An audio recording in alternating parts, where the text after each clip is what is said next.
ఎందుకు? చేసిన మేలును మర్చిపోయారు. నిజంగా మేము ఇట్టం లేదు అంటం లేదు, వాస్తవాన్ని. ఎందుకు? చేసి ఇప్పుడు ఇశ్రాయేలు ప్రజలు దేవుడు చేసిన మేలు ఏం చేశారు? మర్చిపోయారు.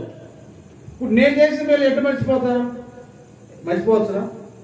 ఎవరే మర్చిపోవచ్చునా? కాబట్టి అందుకే ఇశ్రాయేలు ప్రజలు ఏం చేశారు? దేవుడు చేసిన మేలు మర్చిపోయి ఏం చేశారు? చచ్చిపోయారు. తిరుగుబాటు లేదు, పాడలేదు. ఇంకా మా అంతా చంపేసిన ఏమీ లేదు. ఇంకా అందుకే కృతజ్ఞత అనేది దేవునికి ఎంతో ఏంటిది ఇష్టం అంట.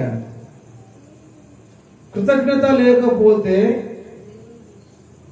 దేవునికి ఇష్టం అంటారా? చేసిన మేలును ఏం చేయాలి? మనము ఏం చేయాలి? మర్చిపోకూడదు అంతే.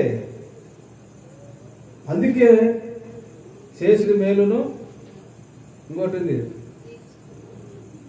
రెండు ఉంటాయి.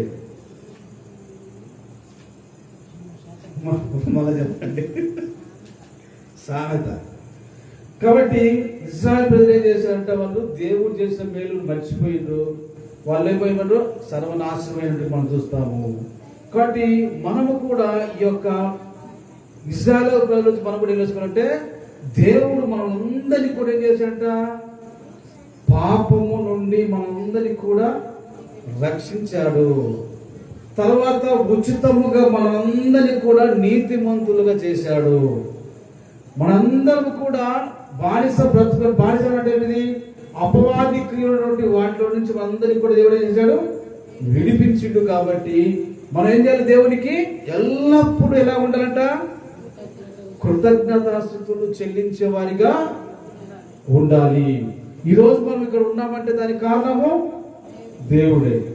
ఎంతో మంది బాగాలేక హాస్పిటల్లో సీరియస్ కేసుల్లో బతుకుతాడో బతకడో, అసలు చనిపోయిండో చనిపోలేదో, అసలు ఉంటాడో అనేటువంటి స్థితిలో ఉన్నటువంటి ఎంతో మంది ఉన్నారు. అయితే మనం ఇప్పుడు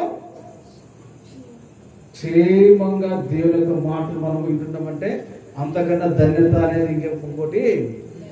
కాబట్టి దేవుని ఎందుకు మనము ఎలా ఉండాలంట? దేవునికి కృతజ్ఞత కలిగి ఉండాలి. ఇశ్రాయేలు ప్రజల మాదిరిగా దేవుణ్ణి మర్చిపోయి నా సొంత శక్తితో నేను సంపాదించుకున్నాను, నా సొంత జ్ఞానంతో నేను బాగుపడుతున్నాను, నా సొంత జ్ఞానంతో చదువుకొని ఉద్యోగం వచ్చినాను, ఇలాంటి పిచ్చి మాటలు మనం మాట్లాడకూడదు. దేవుడు ఇచ్చేవాడు ఆయనే, తీసేవాడు ఆయనే. కాబట్టి ఇక్కడ ఇల్లు చేసిండు, దేవుడిని మర్చిపోయి కాబట్టి మనము కూడా ఏం చేయాలంటే దేవుణ్ణి మనము మర్చిపోకుండా మనము ఉండే విధంగా ఉండాలి. అందుకే నేను ఇశ్రాయేలు గురించి మనం ఒకటి నేర్చుకుంటే ఇదే మనం నేర్చుకోవాల్సింది. ఏం చెప్పినా చేసిన మేలును మనము మర్చిపోకూడదు. మధ్య మనం ఏం చేయాల్సింది ఏమేమి లేదు. నన్ను దేవుడు సృష్టించిండు అనుకోవచ్చు, నాకు దేవుడు ఏం చేసిండు అంటారు కదా. ఏమంటారు?